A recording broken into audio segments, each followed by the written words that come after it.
सत साहेब जी, सभी भगत भाइयों को, भगत जियो, आप सभी से मेरा निवेदन है कि आप सभी परमात्मा के इस पवित्र ज्ञान को फैलाने में सहयोग करें। मेरी वीडियोस को लाइक और शेयर करें और फेसबुक पर फॉलो और यूट्यूब पर सब्सक्राइब करें। सत साहेब जी।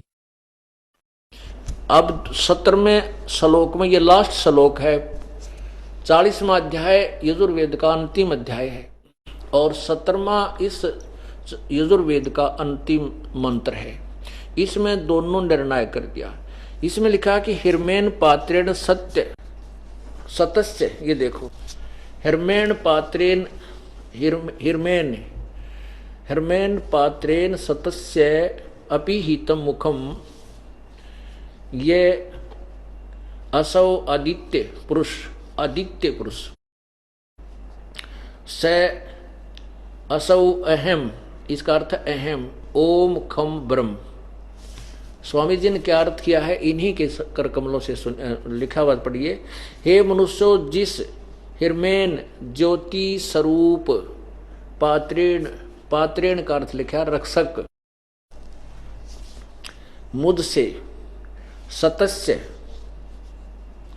सतस्य अविनाशी यथार्थ कारण के, सतस्य, ये ध्यान रखना आप, सतस्य, ये दास जब समझाएगा आसानी से समझ में आएगा। सतस्य, सतस्य का अर्थ होता है सत्य साधना के का, सत्य साधना यानी उस अविनाशी परमात्मा की सत्य, वो सत्य शब्द जो है, सत्य शब्द तीसरा मंत्र है, उस सत्य की, सतस्य माने उस सत्य शब्द की साधना से। इन्होंने क्या लिखा है, सतस्य कारण के, यथार्थ कारण के आच्छादित मुखम, मुख के तुल्य उत्तम अंग का प्रकाश किया जाता है।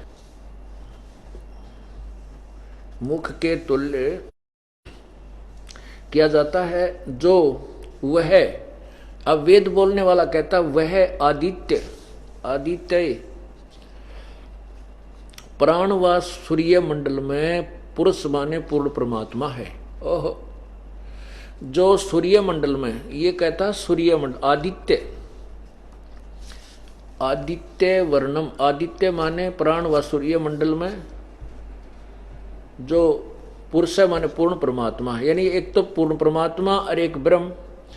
स माने वह, वो प्रोक्ष रूप, वो तो प्रोक्ष रूप है, वो तो गुप्त है ऊपर।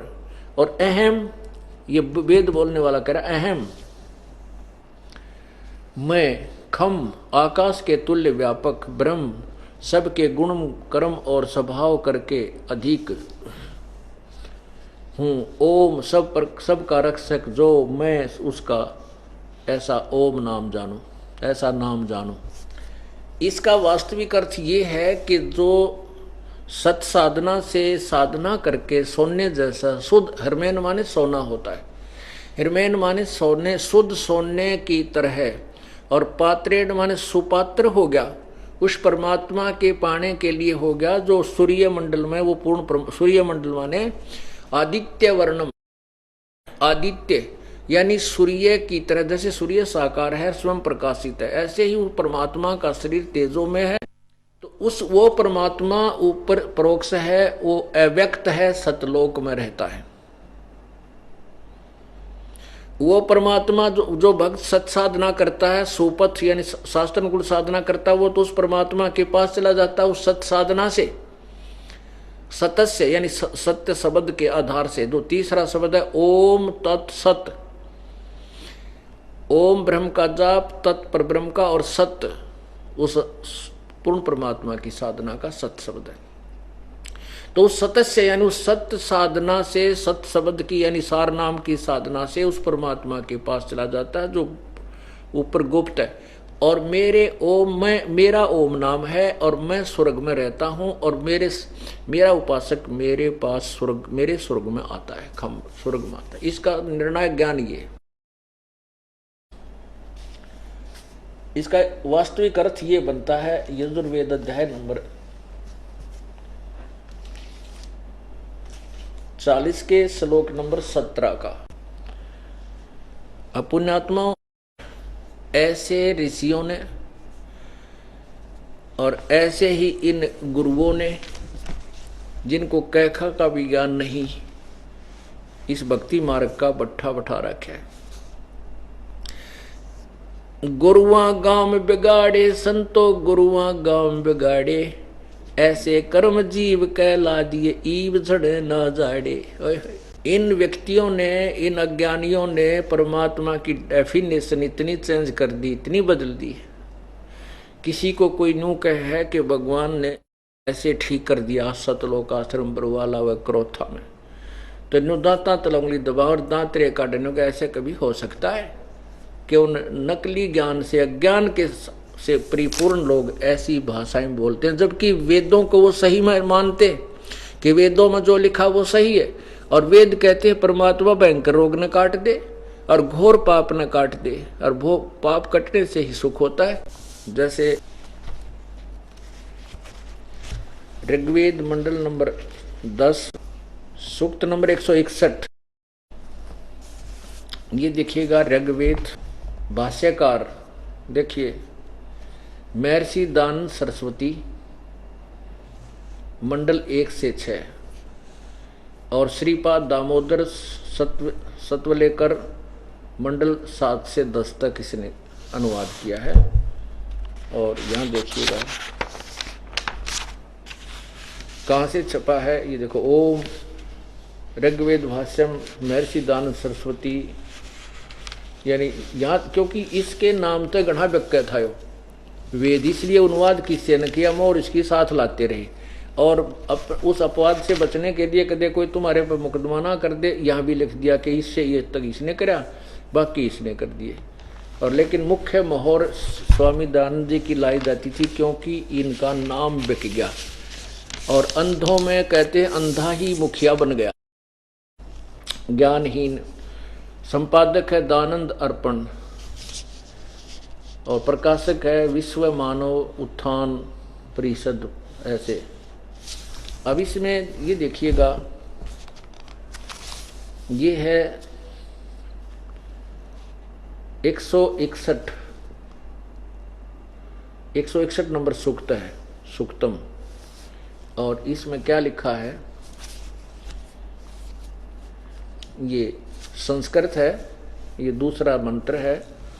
यदि अक्षितायु यदि व प्रेत, ये संस्कृत है। इसका हिंदी क्या है, यदि रोगी की अक्षीण आयु हो गई हो, यदि वह इस लोक से चला गया अर्थात मर गया है, मृत्यु को प्राप्त होगा। यदि मृत्यो अंतिके नीत वह और यदि वह मृत्यु के पास गया हुआ, यानी मर चुका है, तो भी तम, यार ये संस्कृत आ गई है, रितेन उपस्थात हरामी, उसको मैं मृत्यु देवता नृतिक के पास से लौटा ला सकता हूँ और उसको 100 वर्ष जीवन के लिए प्रबल करूँगा। अब देखिए ऋग्वेद स्पष्ट कर रहा है कि परमात्मा घोर रोग को भी, यानी अक्षय रोग को भी नष्ट कर देता है, खत्म कर देता है। अब पुण्यात्माओं, आपको यहाँ बुलाने का और आपको बैठा करके 2-2 घंटे 4-4 घंटे प्रतिदिन सत्संग सुनाने का दास का उद्देश्य यही है कि आपको तत्व ज्ञान से, सत्य ज्ञान से ओत प्रोत कर दूं, सप्रमाण आपके हृदय या छाप बैठा दूं कि आपके सामने चाहे फिर यहाँ का ब्रह्मा विष्णु महेश आकर के भी वार्ता कर ले, आपके समक्ष वो जो है नतमस्तक होकर जाएंगे ज्ञान के। क्योंकि वेदों से अतिरिक्त कोई ज्ञान नहीं मानता और वेद हमारे साथ सहमत हैं। फिर बताओ उसने बोलने जगह कहाँ किसी को। अब देखिएगा, ये है ऋग्वेद भाषा भाष्यम द्वितीय भाग। ये वैसे ये ऋग्वेद वही है, लेकिन छोटे बड़े अक्षर होने से छापे में पुस्तक का आकार बड़ा छोटा कर रखा, बाकी ज्यों का त्यों है। ये देखना, ये है प्रधान कार्यालय कहाँ से प्रकाशित है, किसने इसका अनुवाद किया? प्रधान कार्यालय वेद मंदिर, महात्मा वेद भिक्षु सेवा आश्रम, लेखराम नगर, इब्राहिमपुर, मुखमेलपुर, दिल्ली। कहाँ से छपा है? दान संस्थान नई दिल्ली प्रकाशन। और कौन इसकी प्रकाशक है? पंडिता राकेश रानी। अब इसमें ये देखना, ये है मंडल नंबर 10। ये देखिएगा मंडल नंबर 10, सूक्त नंबर 161। अब नीचे आइएगा, ये है सूक्त नंबर 161 और इसका मंत्र नंबर 2।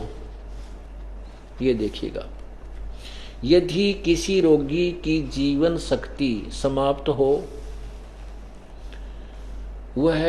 यदि वह सीमा से भी परे हो गया है और यदि वह मृत्यु के निकट चला गया है, तो भी उसे मैं भारी कष्ट रोग से के पंजे से मुक्त कराऊं तथा उसे 7 वर्ष यानी 7 माने 100 वर्ष के जीवन हेतु बल संपन्न करूं। क्या स्पष्ट हुआ कि परमात्मा कहता है कि मैं यदि आपको अक्षय रोग का अर्थ होता है जो जान तो मार दे, नाश करने वाला, मृत्यु नष्ट करने वाला। पहले अक्षय रोग को टीबी तपेदक कहा करते थे, टीबी।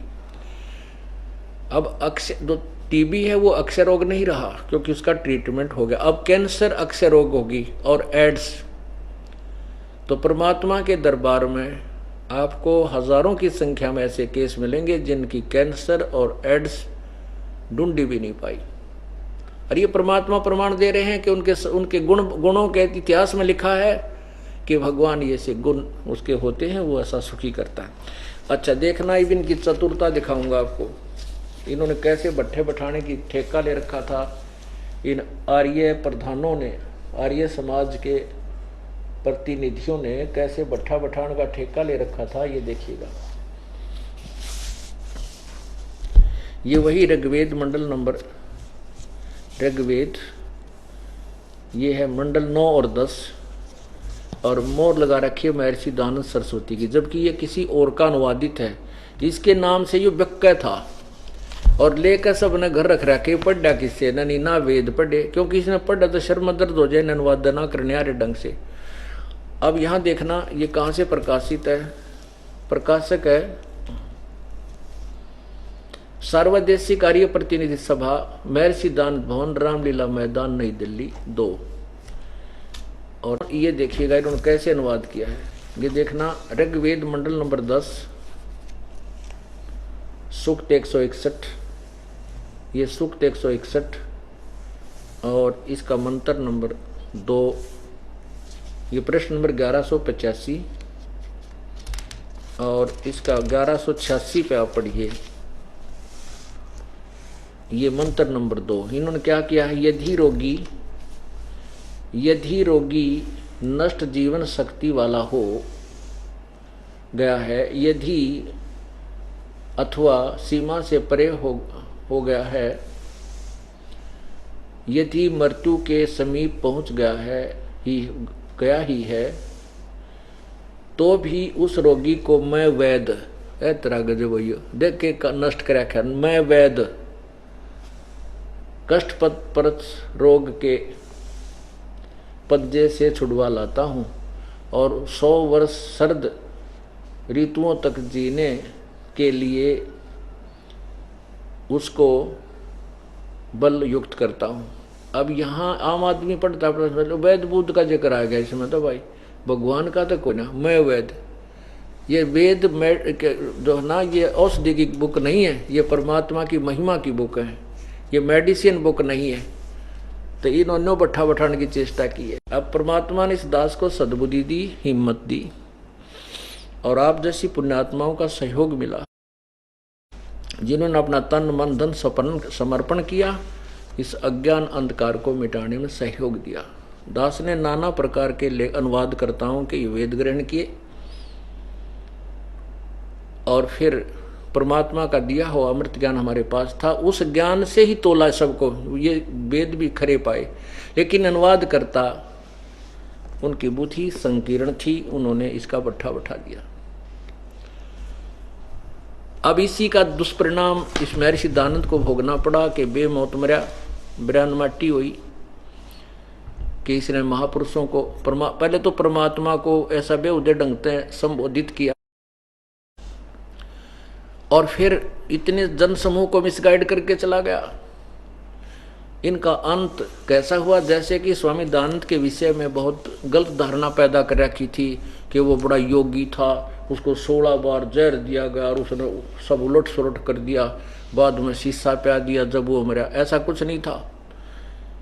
उसकी केवल सूखे ढोल बेमतलब की बड़ाई कर रखी थी, जो कि तास पास भी नहीं थी। अब आपके सामने इन्हीं के द्वारा लिखी पुस्तक दिखाऊंगा। दास अपनी तरफ से एक शब्द नहीं कहता, क्योंकि मुझे डर लगता है किसी महापुरुष के बारे में कोई अपशब्द मेरे से निकल गया तो मैं दोषी हो जाऊंगा और वह दुर्गति मेरी हो जाएगी जो इनकी होगी। आप देखना, ये है दानंद चरित, ये देवेंद्र नाथ मुखोपाध्याय, और ये कहाँ से छपी है? दयानंद चरित 103 वर्ष पूर्व प्रकाशित बंगला ग्रंथ का अनुवाद, बहुत पुरानी लिखा हुआ। महर्षि दयानंद के मृत्यु के 5-7 वर्ष के बाद ही लिखा गया। इसमें लेखक है श्री देवेंद्र नाथ मुखोपाध्याय, अनुवाद करता बाबू घासीराम MA LLB, संपादक हैं डॉक्टर प्रोफेसर भवानी लाल भारतीय, प्रकाशक है विजय कुमार गोविंदराम आसानंद, इतने नई सड़क दिल्ली, मुद्रक है नवशक्ति प्रिंटर्स दिल्ली। इसमें क्या लिखा है कि यह आश्चर्य प्रसंग है कि दयानंद सरस्वती के जीवन और कार्यों की व्यवस्थित विवेचन करने का श्रेय कैसे व्यक्ति को जाता, वो कभी आर्य समाज का नियमित सदस्य भी नहीं रहा। दयानंद के अनुयायियों में उसके पहचानने वालों की संख्या भी नगण्य ही रही, किंतु जिसने अपने बलबूते पर सुलभ साधनों की सहायता से 19वीं सदी के उस तेजस्वी सन्यासी के जीवन और कार्यों को जन समाज के समक्ष लाने का अभूतपूर्व कार्य किया। देवेंद्र नाथ मुखोपाध्याय एक ऐसे ही मनस्वी पुरुष थे जिन्होंने अपनी मातृभाषा बंगला में दयानंद का जीवन चरित्र लिखकर 1987 में प्रकाशित किया, और ये 2 खंडों का था। प्रथम खंड 1996 से ब्राह्म मिशन प्रेस 211 इतने स्टेट कलकत्ता से मुद्रित होकर प्रकाशित हुआ, जबकि पूरा ग्रंथ 1997 छपा। आज 1897 छपा, 1897 में तो ये छपा, और 1883 में स्वामी जी की मृत्यु हुई थी। 1883 यानी उसके 14 वर्ष बाद ये ग्रंथ लिखा गया। अब क्या हुआ कि स्वामी ये इससे सिद्ध है कि ये ग्रंथ जो लिखे ये उनका जीवन चरित्र बिल्कुल सत्य है, क्योंकि केवल 14 वर्ष के बाद ही लिख दिया गया। अब बाद में कोई और बकवाद गढ़े जाओ, कोई अपनी नई पुस्तक बनाए जाओ, अब मन गढ़ंत होगी। अच्छा, इसमें क्या लिखा है आगे देखिए। 200 स्वामी जी की मृत्यु के विषय में लिखा है, जो भ्रमणा हमारे अंदर फैला रखी थी वो क्लियर किया है। ये देखिएगा इसी के प्रश्न नंबर 216 पर, यहां से पढ़िए। पंचम मास में दयानंद के ऊपर विपत्ति के ऊपर विपत्ति आने लगी। प्रथमतः उनके आश्रम में चोरी हो गई, जिसमें से 500 रुपए की क्षति हुई। रुपए रखने का काम रामानंद ब्रह्मचारी के अधिकार में था, परंतु उस रात को रामानंद के असावधान होने से यह काम हुआ। सब लोगों का यह संदेह हुआ कि स्वामी जी का एक भृत्य नौकर इस काम में लिप्त था। दयानंद स्थानीय चौकीदार और कोतवाल को तिरस्कृत करने लगे। दयानंद जी स्थानीय चौकीदार और कोतवाल को तिरस्कृत माने ताड़ने करने लगे। तिरस्कृत होते समय तो कोतवाल स्वामी जी के सामने हाथ जोड़कर खड़ा होकर अपना अपराध स्वीकार कर लेता था, परंतु स्वामी जी के पीछे उनकी निंदा किया करता था। अच्छा, उसके पश्चात अश्वनी मास आसोज के महीने में स्वामी जी को एक दिन ठंड लग गई। अब देखना इनके, अब पोल खुलेगी। स्वामी जी को एक दिन ठंड लगी।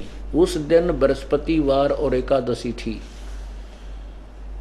ठंड के कारण शरीर के अस्वस्थ होने से चतुर्दशी की रात को, एकादशी को तो ठंड लगी, 14 को रात को दयानंद केवल दुग्ध पान करके सो गए। रात्रि में 2-3 बार वमन हुई, परंतु वह किसी से भी कुछ न कहकर स्वयं ही अचानक आचमन करके सोते रहे। आचमन माने कुरला करला करके सोते रहे। प्रातःकाल उठकर भ्रमण करना दयानंद का दैनिक अभ्यास था, परंतु उस दिन अपेक्षाकृत विलंब से उठे और उठकर एक बार वमन हुई। इस प्रकार वमन पर वमन होने से दयानंद के मन में संदेह हुआ। उन्होंने इच्छापूर्वक बहुत सा जल पान करके और एक बार वमन की, परंतु इससे भी उनकी वमन निवृत्ति नहीं हुई। तब दुर्गंध दूर करने के लिए उन्होंने कमरे में अग्नि जलाने के लिए कहा और उस अग्नि कुंड में धूप आदि सुगंधित द्रव्य डालने को लगे। धूप आदि सुगंध से वहाँ दुर्गंध तो दूर हो गया, परंतु उनके उदर में शूल की पीड़ा आरंभ हो गई, पेट दर्द शुरू हो गया। इसलिए डॉक्टर सूरजमल को बुलाया। सूरजमल के पीड़ा की कथा को सविस्तार पूछने पर स्वामी जी के उदर को की ऐसा वेदना और पिपासा की कथा पुनः पुनः कहने लगे। स्वामी जी उस डॉक्टर का आगे, दयानंद जी इस उदर की असह्य वेदना और पिपासा की कथा पुनः पुनः कहने लगे, यानी अपनी पीड़ा बार बार बताने लगे। सूरजमल के चले जाने पर उनकी शूल वेदना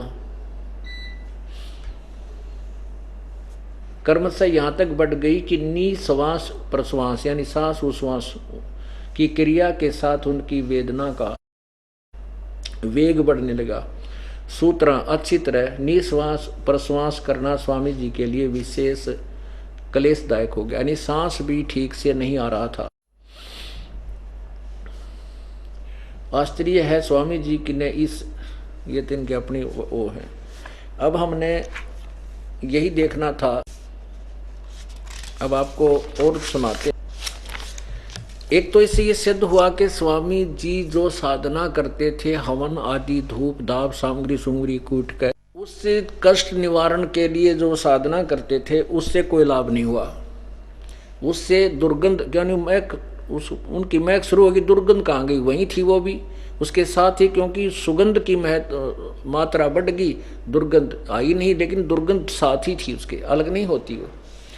और उससे अपने जो वो हवन आदि करता था, उससे कोई लाभ नहीं हुआ, उसका बचाव नहीं बना। अब देखना, ये तो शंका हो जाएगी कि ये शायद बंगाली था, उसने अपने हिसाब से छाप दिया, ऐसे त्रुटि होगी नहीं। अब देखना, श्रीमद दयानंद प्रकाश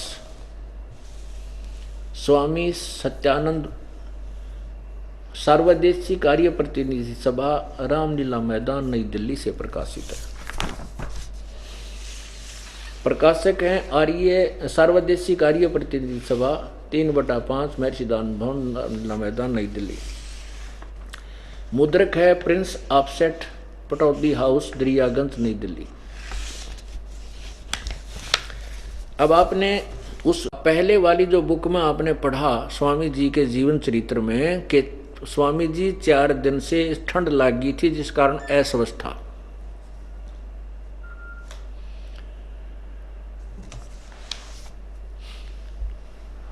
और उसी का समर्थन ये आर्य प्रतिनिधि सभा द्वारा लिखा गया ये जीवन चरित्र कर रहा है।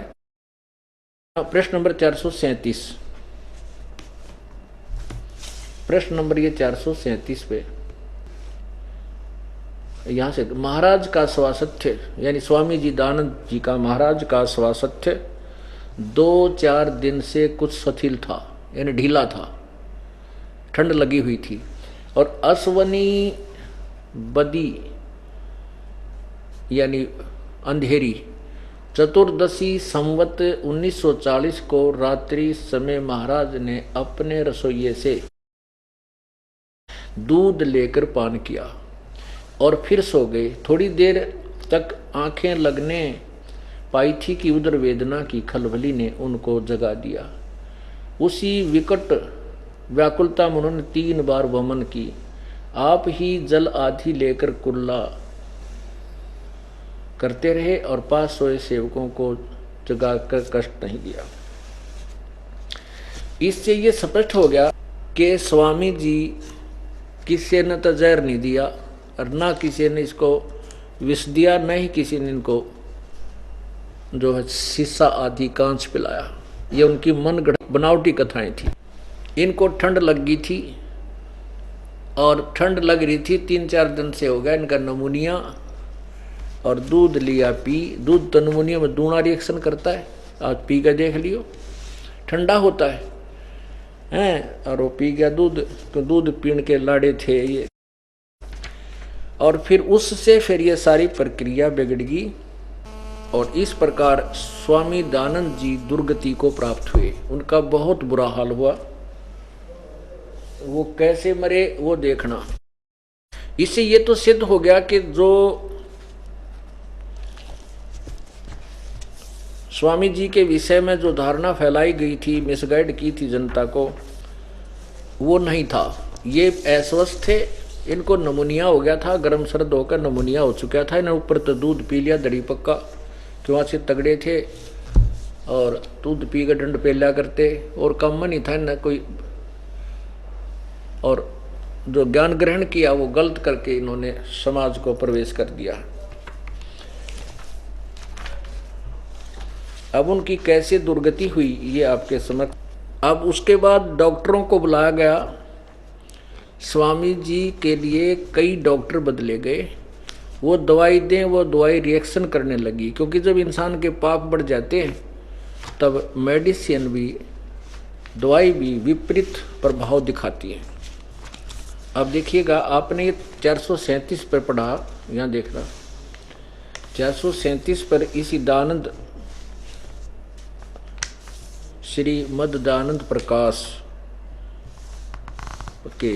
तो यहाँ देखिएगा, आपने जो ये पढ़ा था कि पास सोए सेवकों को कष्ट नहीं दिया, यहाँ नीचे देखिएगा, अंत में वे स्वयं यह प्रतीत करने लगे, अंत में स्वयं ये प्रतीत करने लग गए कि हलाहल विष में विष उनके तन की नस नस, नाड़ी नाड़ी और एक एक रक्त बिंदु में प्रवेश करके जीवन शक्ति को शोषण कर रहा है। उनकी सारी देह में दाह आग सी लगी हुई थी।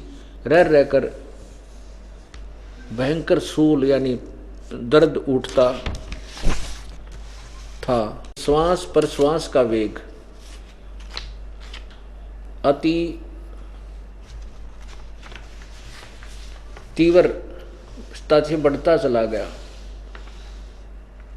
अच्छा, इसके प्रकाश पार क्या है?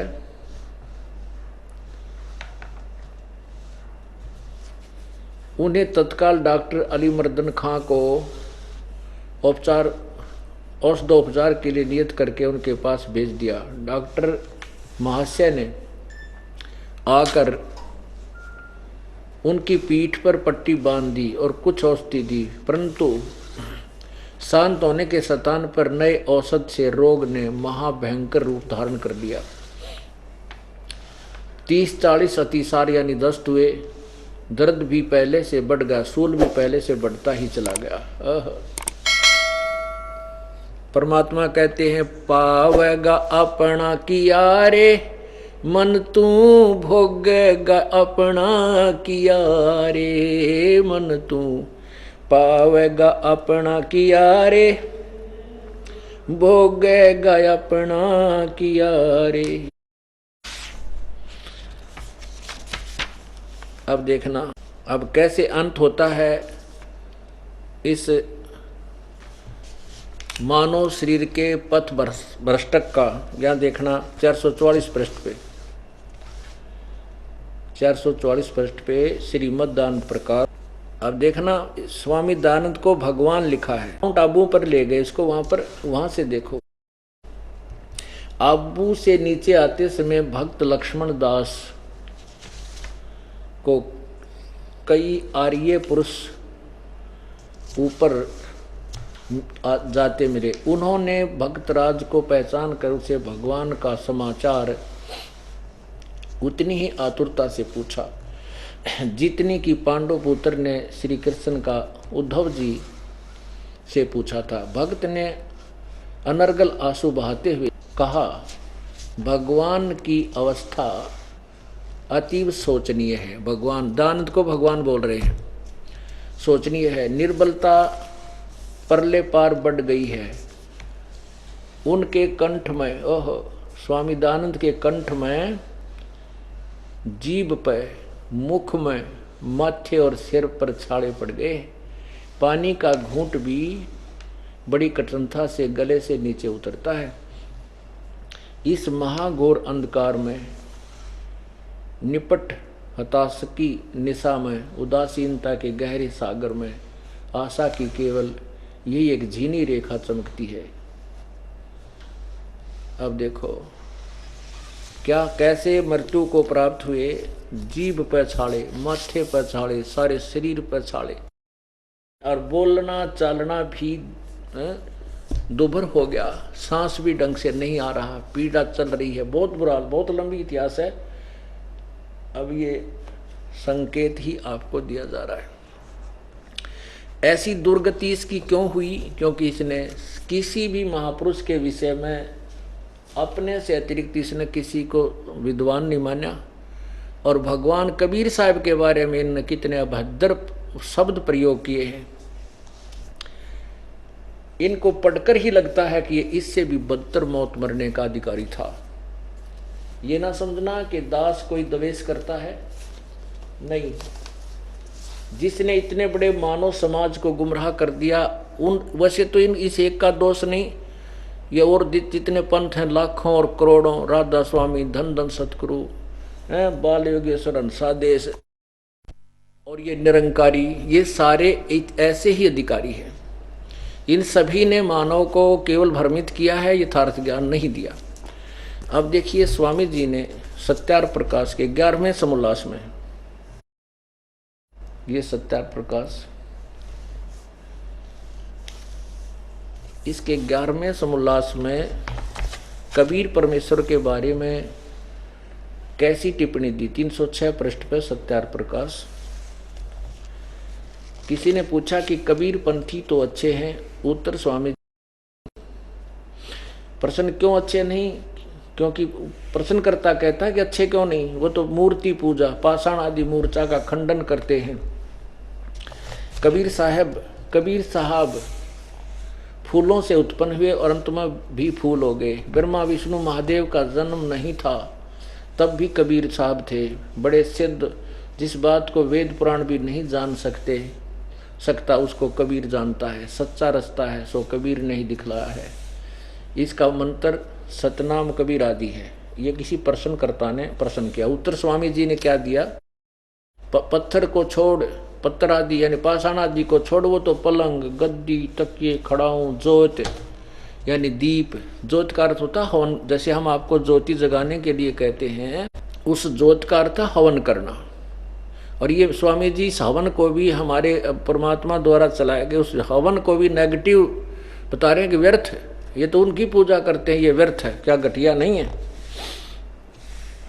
ज्योति अर्थात दीप आदि का पूजन पाषाण आदि मूर्ति से न्यून नहीं, यानी पत्थर मूर्ति से क्या घटिया नहीं। स्वामी जी कह रहे हैं, व्यंग कर रहे हैं। क्या कबीर साहब बनूगा थे? युवा कलियां था जो फूलों से उत्पन्न हुआ और अंत में फूल हो गया। यहाँ तो यह बात सुनी जाती है, वही सच्ची होगी। देखो विद्वान पुरुष के वचन में ऑप्शन नहीं होना चाहिए। ये कहते हैं ऐसा सुना जाता है। जब आपको क्लियर है नहीं कोई बात, उसको क्यों फिर जनता में भ्रमित करता है? जब स्वयं ही संतुष्ट नहीं है कि ऐसा सुना जाता, यथार्थ नहीं कह सकता, और फिर भी उसको प्रोड्यूस कर रहा है, तो वो भी महान गलती है। फिर भी देखिए यहाँ जो सुना जाता है, बात सुनी जाती है, वही सच्ची होगी कि कोई जुल्हा काशी में रहता था, उसके लड़का बाला नहीं था। उस समय थोड़ी सी रात्रि थी, बाजार में चला जाता था तो देखा एक सड़क के किनारे एक टोकरी में फूलों के बीच में उसी रात का जन्मा बालक था। वह उसको उठा ले गया, वो अपनी पत्नी को दे दिया, उसने पालन किया। जब वह बड़ा हुआ तब जुल्हे का काम करता था। किसी पंडित के पास संस्कृत पढ़ने के लिए गया, उसने उसका अपमान किया, कहा कि हम जुल्हे को नहीं पढ़ाते। इस प्रकार कई पंडितों के पास फिरा, परंतु किसी ने न पढ़ाया। तब उठ पटांग भाषा बना के आए है, अमृतवाणी को उठ पटांग भाषा कह रहे स्वामी जी, भाषा बनाकर जुल्हा आदि नीच, कितना भद्र शब्द प्रयोग किया, जुल्हा आदि नीच लोगों को समझाने लगा। तंबूरे लेकर गाता था, भजन बनाता था। विशेष पंडित शास्त्र वेदों की निंदा किया करता था। कुछ मूर्ख लोग उसके जाल में फंस गए। जब वह मर गया तो लोगों ने उसको सिद्ध बना लिया। जो जो उसने जीते जी बनाया उसको उसके चेले पढ़ते रहे। कान को मूंद के जो सब सुना जाता उसको नाथ सब सिद्धांत ठहराया। मन की वृत्ति को सुरती कहते हैं, उसको शब्द सुनने में लगाना, उसी को संत और परमेश्वर का ध्यान बतलाते हैं। वहां काल नहीं पहुंचता। बर्छी के तुल्य तिलक और चंदन आदि लकड़े के काठ बांधते हैं, कंठी बांधते हैं। भला विचार देखो, इसमें आत्मा की उन्नति और ज्ञान क्या बढ़ सकता है। यह मत लड़कों के खेल के तुल्य लीला है। ये तो बालकों का खेल है जो कबीर जी ने ज्ञान बताया है। तो पुण्यात्मा हो। फिर नानक जी को परमात्मा मिले, उसके बारे में लिखा है कि वो तो मूर्ख थे। नानक जी को तो मूर्ख लिखा है, अज्ञानी हैं, डोंगी इस तरह के। तो फिर बता इसकी क्या हालत होनी थी और कैसे मराई हो। यही मृत्यु इसके लिए योग्य थी। अब ये तो अब उन लोगों को तो दुख होगा जो इसके नाम पर रोटी खा रहे, वेद बेच बेच के अपना गुजारा कर रहे।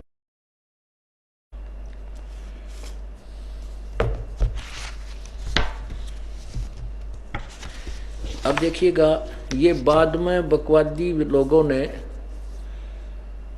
मतलब ये बाद में लिखी है किसी ने, स्वामी दयानंद के बारे में पुस्तक,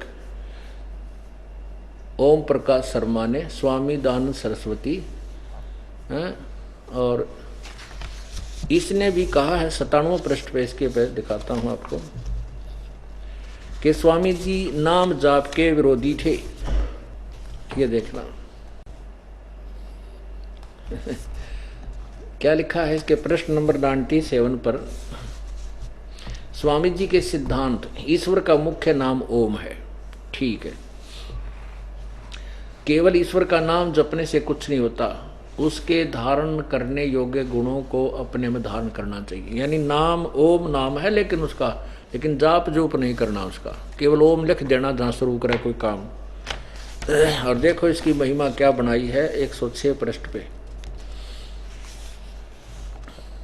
वेदों का स्वरूप एवं अर्थों का यथातथ्य ज्ञान रखने वाला मानव ही वेद वेता अर्थात वैदिक स्कॉलर माना जा सकता है। क्या बात कही, बिल्कुल ठीक लिखा है कि वेदों का स्वरूप एवं अर्थों का तथा तथ्य ज्ञान रखने वाला मानव ही वेद वेता अर्थात वैदिक स्कॉलर माना जा सकता है। आचार्य दयानंद इस युग के सबसे अधिक गंभीर पांडित्यपूर्ण महामानव थे। वेदों का महान गहन चिंतन उस महापुरुष ने अपने जीवन में किया था, और सहस्र सदियों से जितना मल व मार्गियों, तांत्रिकों और पौराणिकों के द्वारा वेदों के अर्थवाद पर चढ़ा गया था, उनका निराकरण करने का अद्भुत सामर्थ्य उस ऋषि राज दयानंद में ही था। अरे वाह वाह वाह, जय हो दयानंद और तेरे इस समर्थक की। अब देखिए दयानंद जी ने कितना वेदों का यथार्थ ज्ञान जाना, सत्यार्थ प्रकाश समूला 7 में स्वामी जी कहते हैं कि पाप नहीं कटते, पाप तो जीव को भोगने ही पड़ते हैं, इसका कोई समाधान नहीं।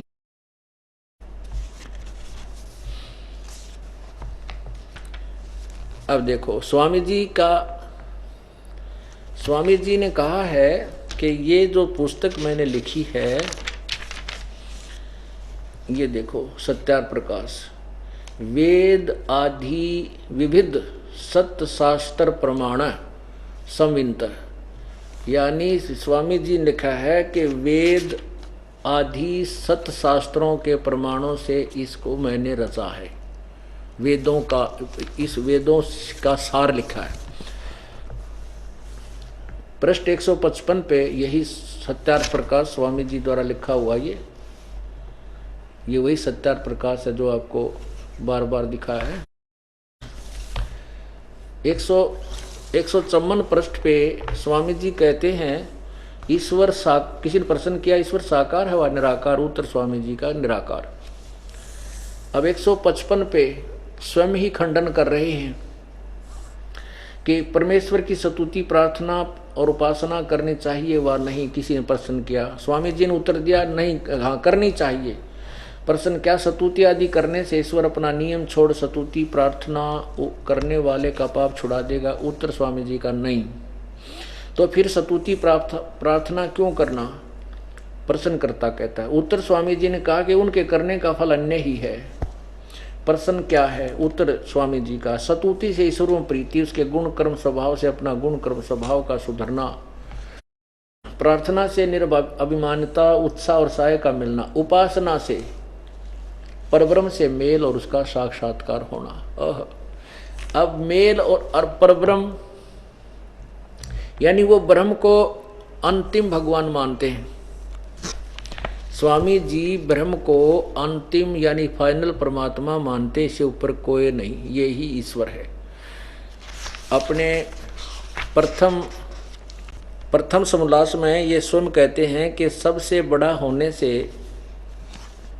ये देखो ये प्रथम समोल्लास पृष्ठ 15 पे स्वामी जी कहते हैं कि सबसे बड़ा होने से ईश्वर का नाम ब्रह्म है।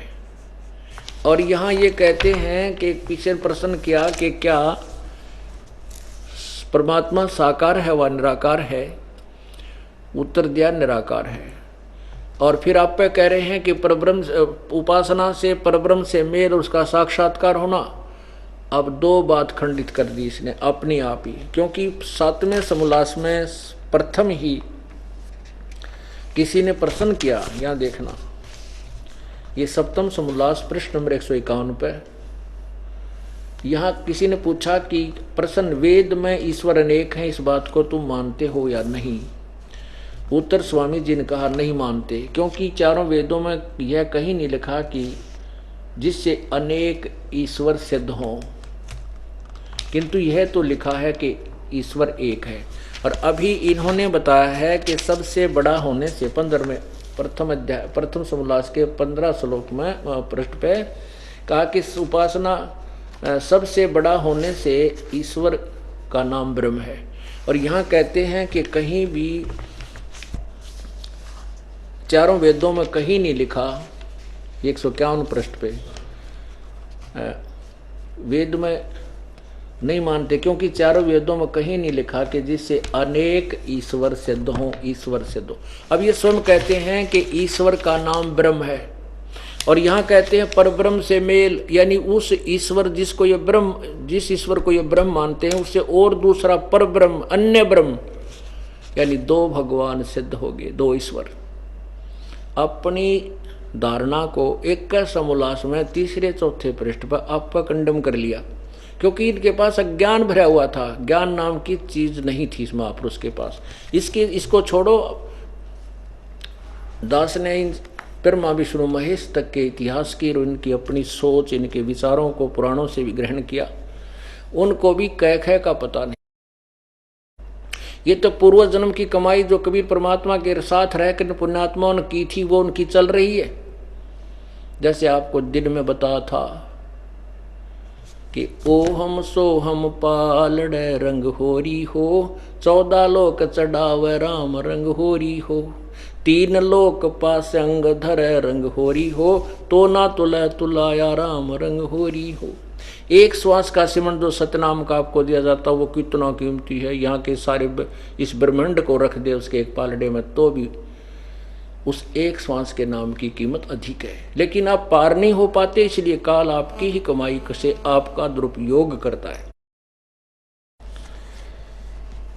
दूसरा इतिहास स्वामी जी ने खंडन कर दिया कि परमात्मा साकार है, साक्षात्कार होता है उसका। और तीसरा उन्होंने वेदों को कैसे जाना है देखना, ये देखना 163 पे 7वें समोल्लास में ही 163 पे कहा है कि ईश्वर अपने प्रसन्न है, ईश्वर अपने भक्तों के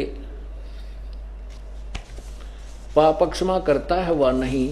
उत्तर स्वामी जी का नहीं, क्योंकि जो पाप क्षमा करे तो उसका न्याय नष्ट और सब मनुष्य महापापी हो जाएं, क्योंकि उनको पाप करने में उत्साह और निर्भयता हो। जैसे कोई राजा अपराधियों के पाप को की क्षमा करे तो अधिक से अधिक अपराध पाप करने लगे, और जो अपराध नहीं करता वह भी अपराध करने न डरेगा। इसलिए सब कर्मों का यथावत फल देना ईश्वर का काम है, क्षमा करना नहीं। अब देखना यजुर्वेद अध्याय नंबर 8 के मंत्र 13 में 7 बार वेद ने प्रमाण किया है कि परमात्मा घोर पाप को भी नष्ट कर देता है, नाश कर देता है साधक के। ये देखिएगा यजुर्वेद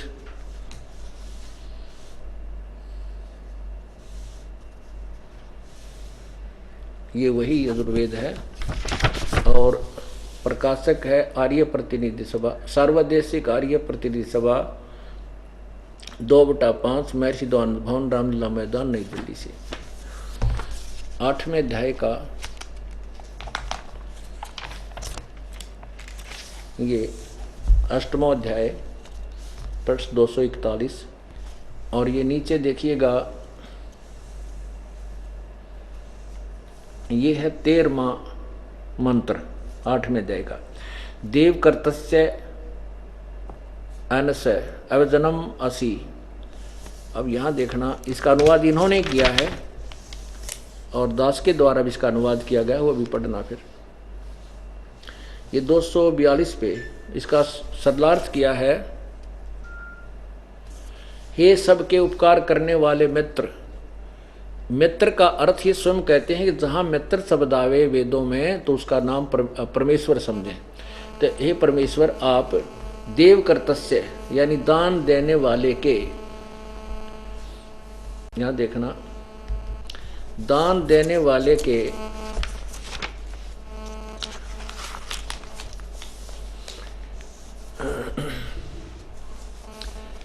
ये सब के उपकार करने वाले मित्र, आप दान देने वाले के अनस्य माने अपराध के, अवजनम माने विनाश करने वाले असी माने हो। मनुष्य कर्तस्य साधारण मनुष्यों के किए हुए अनस्य माने अपराध के यानी पाप के विनाश करने वाले हो। पितृकृतस्य पिता के किए हुए अनस्य माने विरोधाचरण लिखा है इसने, यहाँ हम अपराध यानी पाप ही समझें। पाप के अवजनम माने नाश, नाश करने वाले, अच्छे प्रकार हरने वाले कहा है, नाश करने वाले हो। अपने किए हुए अनस्य माने पाप, अनस्य माने पाप, अनस्य माने अपराध, अनस्य माने अपराध। यह इन्होंने घुमाने के लिए पापाचरण लिख दिया, विरोधाचरण लिख दिया, नहीं। अनस्य माने पाप के अच्छे प्रकार नाश करने वाले हो। अवजन माने नाश, अवजनम माने विनाश, अवजनम माने नाश। तो यहाँ भी अवजन माने यहाँ नाश ही लिखना चाहिए। पाप के अनसमन पाप के अवजन मन नाश करने वाले, इन्होंने दूर करने वाले लिखा है, नाश करने वाले हो। एन से अधर्म के अधर्म अर्थात अपराध के अपराध, घोर अपराध को भी नाश करने आ रहे हो। ओए होए, जानता हुआ मैं जो कुछ भी धर्म आचरण अधर्म यानी पाप किया करता हूँ वह करूँ, आगे भी करूँ। अनजानपने में जो होते, मैं जो कुछ भी किया करता हूँ वह करूँ, सब एनस माने दुष्ट आचरण नहीं पाप के, एवजन माने दूर करने वाले नहीं, नाश करने वाले, असी माने हैं, इन्होंने दूर करने वाले कर। तो इसमें ये फंस गया।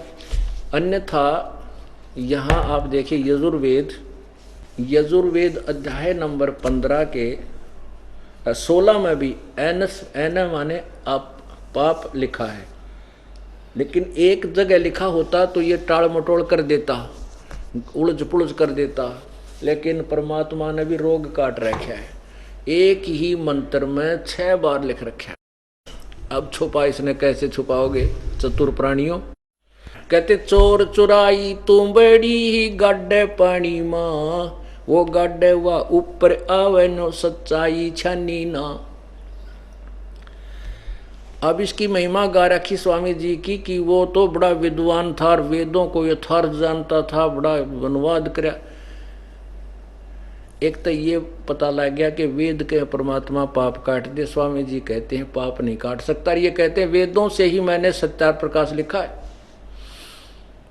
और दूसरा ये निराकार बताते हैं, स्वयं साकार सिद्ध कर रहे हैं। और फिर साथ में यजुर्वेद अध्याय नंबर 5 के मंत्र नंबर 1 में 2 बार लिखा है, अग्ने तनुरसी विश्वे तवा सोमस्य तनुरसी, विष्णवे तवा सोमस्य तनुरसी। क्यों परमात्मा साकार है, वो शरीर है, सर्व के पालन करने के लिए वो परमात्मा का समर्पण पुरुष का एक शरीर है।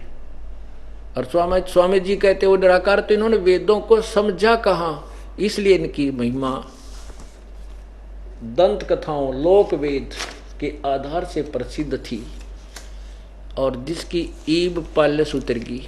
और इसी कारण से ये वेद और ये सत्यार्थ बेच के खाने वाले, दुकान चलाने वाले दास के शत्रु बन गए। मार दो, खत्म कर दो, क्योंकि ये अपने से विद्वान और महर्षि दानंद से विद्वान और अपने से बड़ा ज्ञान किसी का नहीं मानने थे। और इनकी दौड़ ऐसी निकली कि पूछो मत, इनका तो कितना ज्ञान नाम की चीज है कौन पाई। तो इनका उद्देश्य यही था कि रामपाल को मार डालो, नहीं तो थारी सी बेइज्जती होगी, किधर ठाई जा ना रखी जा। एक रामपाल को मार देने से जान नहीं बच्चा, अब तो लाखों मारने पड़ेंगे तुमने। और ये लाखों भी इतने आगे प्रबल से प्रबल हो गए हैं, बच्चे को ऐसा पढ़ा दिया है कि यहाँ के ब्रह्मा विष्णु महेश भी इनका आगे नाक रगड़ कर जाएंगे ज्ञान के अंदर। पुण्यात्माओं, ये समय बार बार नहीं मिलता। इसमें सत्संग में 10 मिनट फालतू भी लाग जाए तो आपके अंदर एक अधिक उमंग बढ़नी चाहिए। कहते हैं नर संसारी लगन में ये दुख सुख सहे करोड़े, और जो सतगुरु संग में जोश है सो ही थोड़े। के जीव जो है अपने संसारी कामों में ना जाने कितना कष्ट उठावा पेट भरने के लिए, ओवर टाइम करे, नाइट सर्विस तो जावर आवर, फिर पता नहीं कहाँ कितनी प्रयत्न करता है। और परमात्मा के लिए कोई कष्ट है कोई ना। भगवान की महिमा अमृत बरसन लाग रहा, इतना बढ़िया मौसम, ना गर्मी ना सर्दी है, और नीचे गदले बिछरे मैट बिछे है, और अपना परमात्मा की महिमा आपके ऊपर अमृत वर्षा हो रही है। अब परमात्मा बताते हैं कि सतलोक में